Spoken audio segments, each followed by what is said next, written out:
Alright, we do, folks. Your boy Marcus on 205 numbers after the name a little games beating action over here. A little TimeSplitters, Future Perfect, TimeSplitters 3, I believe, if you want to call it by it's numerical. I never played the first one, or at least I don't think I've played it.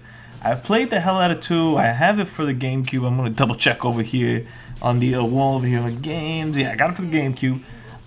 And 3 I never played. I don't know. I think it even came out maybe late in some of these cycle, like the GameCube kind of PS2 Xbox era, I believe, maybe. I don't know. For some reason I never got it. I love to play the hell out of it. It was great.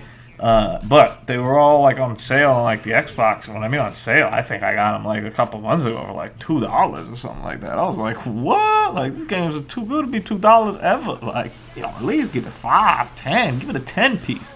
But for 2, whew. So I got 2 and I got 3. I played a little bit of 2 going back to it, and I'm not gonna lie, I wasn't fully feeling it. I think it may have just been how I was feeling at the time, and I just wasn't that into it. But it had, you know, these, to my knowledge at least, this was made by a lot of people that worked on GoldenEye as well. I had a lot of that GoldenEye feel in terms of the weird objectives that you kind of have to know what to do. And it's interesting, because I'll go play GoldenEye right now, and I can play with my eyes closed. I played so many times.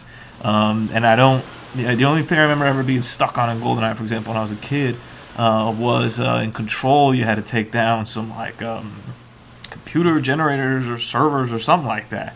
And I had no clue what they were. So I would, like, fail the mission all the time. I just didn't even know what they were. Protect them. You had to protect them. And I was like, I don't know what these are. Like, what's going on? But the rest of the objectives, it's whatever. Like, I know exactly. But I'm curious to see if you give that game to somebody who's never played it, if they could figure it out. And for me, in TimeSplitters 2, I played, like, the first 2 missions, and I just, like, some of the objectives, like, I just generally don't even know where this is, man. Like, I gotta go back, do I gotta go forward, do I gotta go this? And I was like, I wasn't feeling it.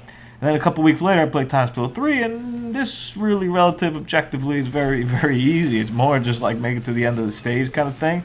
So, definitely a simpler game, I feel like.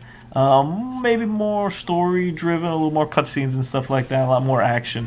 And it was just a fun game. I don't know if you haven't played any of these games back in the day. I'm not sure if, you know, the sensibilities of it will really apply to you in any way. I'm not really sure if, like, they would mean anything to you. It's good for what it is. I do think if you have played this and you have the nostalgia and you want to play it again, this version is a very good version to play. I mean, it runs completely smooth. I played it on my Xbox Series X, so you can play it on modern hardware. It's up-res to whatever it could up-res to. It is, to me, the premier way to play this game out of my just, you know, non-technical naivete kind of way of putting it out there. But if you've never played a TimeSplitters game, to me they're fun, to me they're good. Think GoldenEye, think simple kind of shooters of like the 90s, early 2000s over there, late 90s, early 2000s. But don't expect much more going on over there with that. And if you're like, you know, if you started playing Call of Duty and like Call of Duty Modern Warfare like 2 like this year, this is gonna be different. Like I said, it's not gonna be that over there. So you got to know what you're getting yourself into, and you kind of have to adjust accordingly to that. But it's still a very fun game. It still plays like TimeSplitters. The humor is kind of sometimes, but pretty damn good game.